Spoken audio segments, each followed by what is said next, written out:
We can do this. We can do this. We can do this. We must do this. We must do this. The two engines said as they cascaded along their way towards Tidmouth. These passengers need us to get to Tidmouth for the last night of the year. We can do it. Almost there.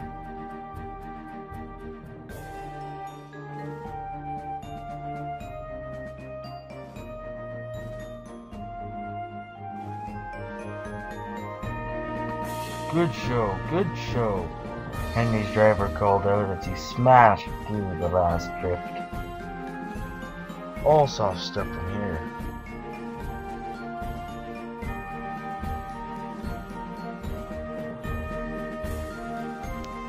And before the engines even realized it, they were coasting through the station, almost at the platform.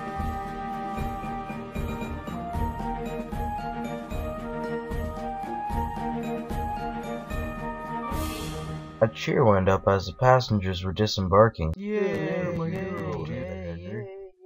But it was eerie. The fat controller, or the station master even, wasn't there to greet them. Does this seem odd to you? Yes it does. Let's check the sheds. So they decided to go to the sheds.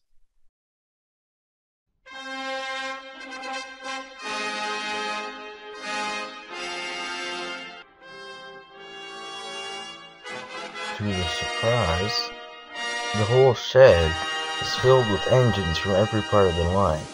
From the center, Sir Tom had and a few of his head staff. Welcome one and all to the Northwestern Railway's New Year celebration. So this is why we did not have a Christmas party this year. He blew the budget on this. Shut up, Percy. This, however, is not just any new year for us here. As many of you know, and some dare I say, remember it is our 100th year of operation. 100 years of the old NWR and 4 generations of hats running it. A grand line Tidmouth to Barrow, connections and expansion of the 3 father lines to create a railway that would unite the island of Sodor with the British Empire. Are his speeches always this long? Pretty much. It still feels like yesterday construction started. Ah, yes. Back in the Furnace Railway days. And I back on the London, Brighton and South Coast Railroad.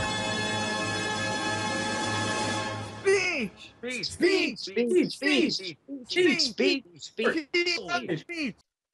Oh, come on. You don't want to hear my boring old stories, do you? Oh, go on, Thomas. I think it would be very interesting. Yes, I do say learning about the time when even I wasn't around would be fascinating. Alright, if you insist. Oh dear Lord, here we go. It all started in London 1915.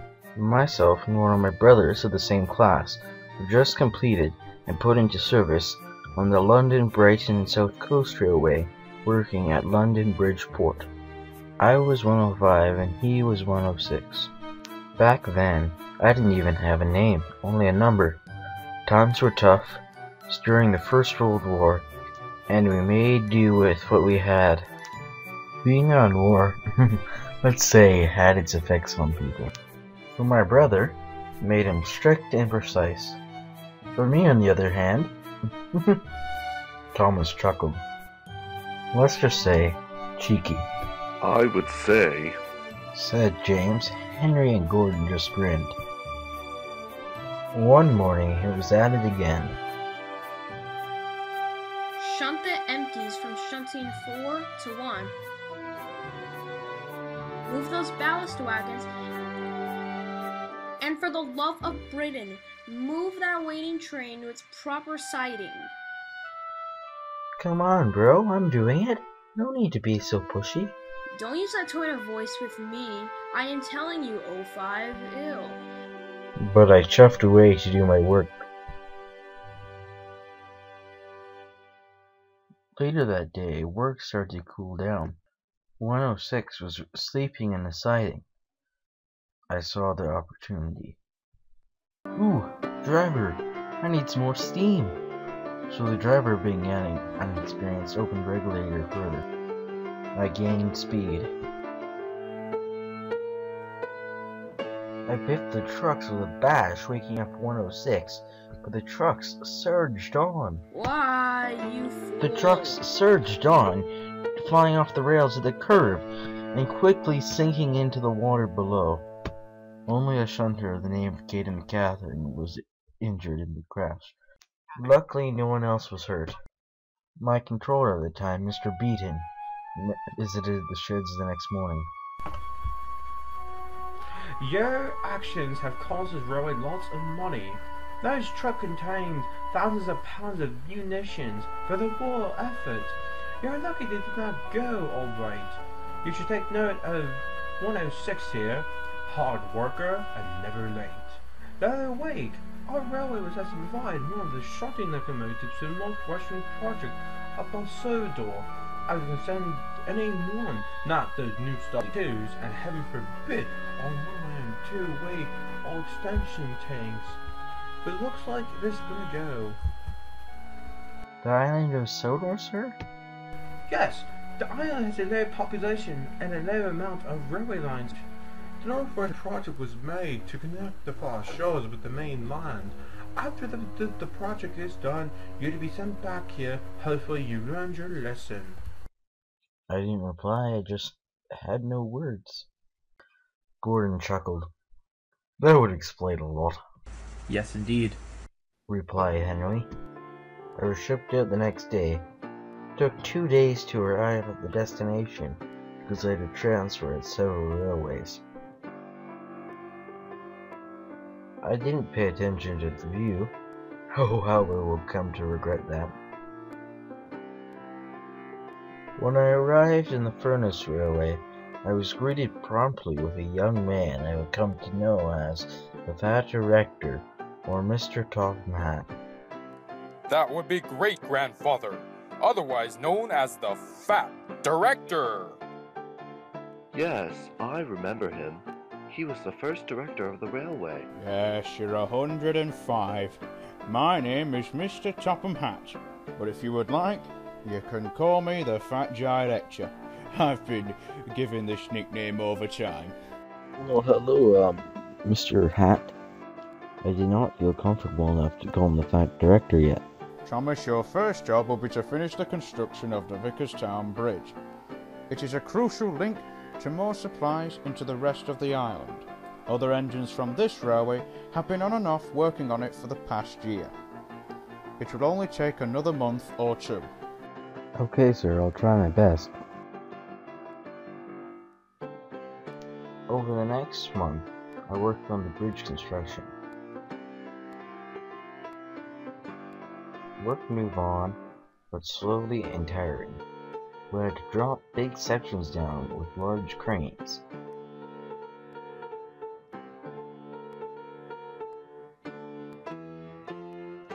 And soon construction was almost done. One day there was a one-man crew on the bridge. I was shunting a siding nearby when disaster struck. 05, look over there! Help! Help! Someone help me, please! Hold on, we're coming. This bridge! My driver jumped out to assist the person. Thank you so much. It is the least we could do. You look like you needed a hand. Despite of our heroic efforts, the incident seemed to be soon forgotten, and work quickly moved on along the bridge, and soon it was time for the grand opening. My coaches and I were all decorated for the grand occasion. Ladies and gentlemen, engine and workmen, I would thank you all for your part in construction. I would like to announce completion of the Vicarstown Bridge. However, that is not all. For heroic efforts from the locomotive seeing the completion of the project, London Britain 105, in saving the life of Thomas Maggie, I would like to name this locomotive Thomas in honour of this occasion. and would like Thomas to pull the first train over the bridge and onto Sodor. Why, sir, I'm honored. I have always thought a locomotive is incompleted without a name.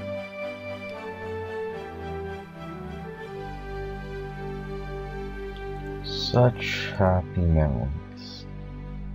How interesting. I've always wondered how you got your name. So, does that mean your last name is Maggie? You know, I wouldn't mind that. So anyways, I pulled the train across the bridge into Vickerson and onto Sodor for the first time.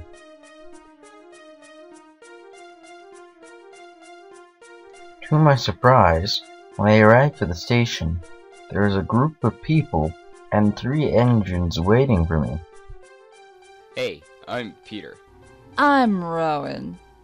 And I am Edward. Hi, I'm Thomas, I guess. You seem uncertain about that. I only got it 20 minutes ago. Well, I guess someone is special. Don't mind him. He is just on edge.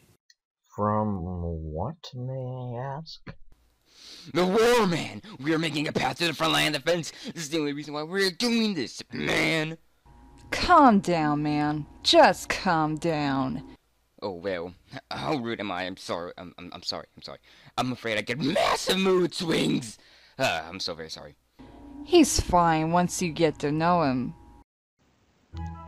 In the days to come, Thomas was thrown around the island.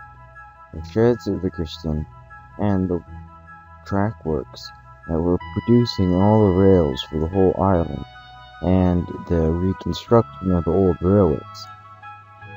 We saw how it worked and how they take the logs, split them, and then use them with steel to make rail ties to lay down all over the island. The station with trains coming in and out at the end of the line at Vickerson.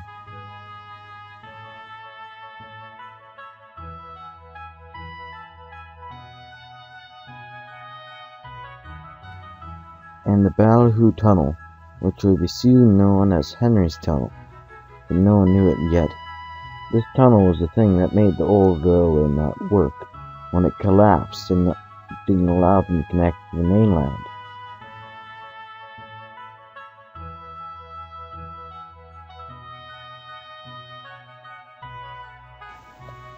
Thomas was shown the repair yard at Crobin's Gate, and the little engines who worked there he met for the first time.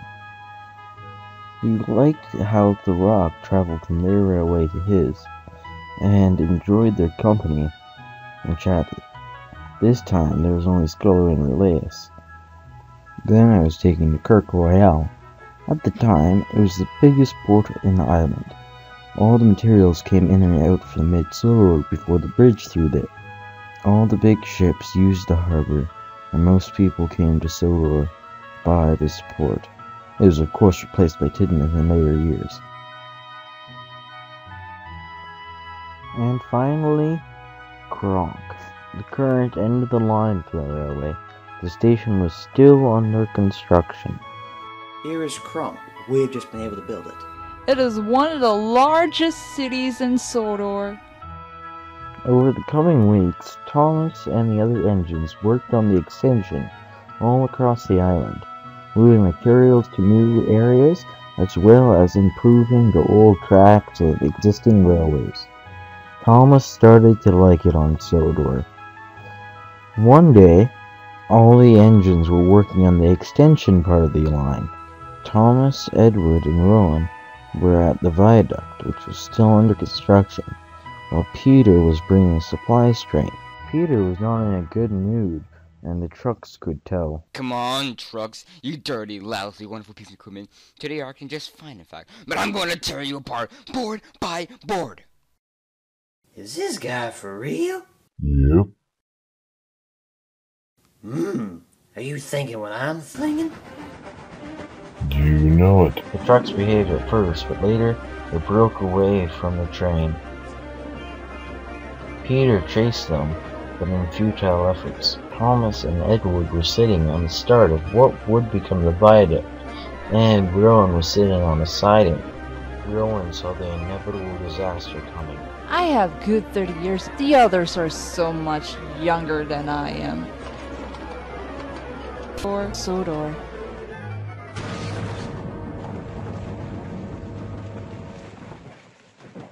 The wreck was not pretty. Not much remained.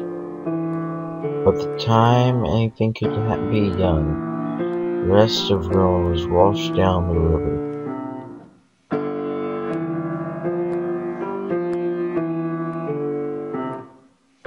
The fat director came to see the scene.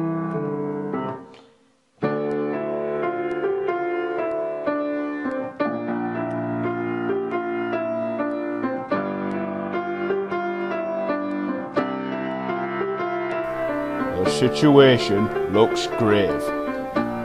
However, there's a war going on, and we have to connect to Crosby and Sudbury Railway to get to the coast to protect our shores. Rowan's sacrifice will not go on in vain. We shall remember here who those are here and never forget the day she shaved the railway. If those trucks hit Thomas and Edward, a much worse fate could have happened. The first half of the viaduct could have collapsed and both be lost. We would have to stop the project.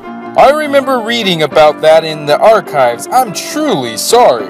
It was a true loss at the time, but we could not afford to stop for long. She would have let us to finish the project, which we never did.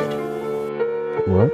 Elaborate. We never finished the railway? You see, Bear, after the viaduct was finished, we still had to connect to the other railways that we were trying to connect to. Gordon's Hill was made so we could bridge the height difference. However, construction did not stop once we connected.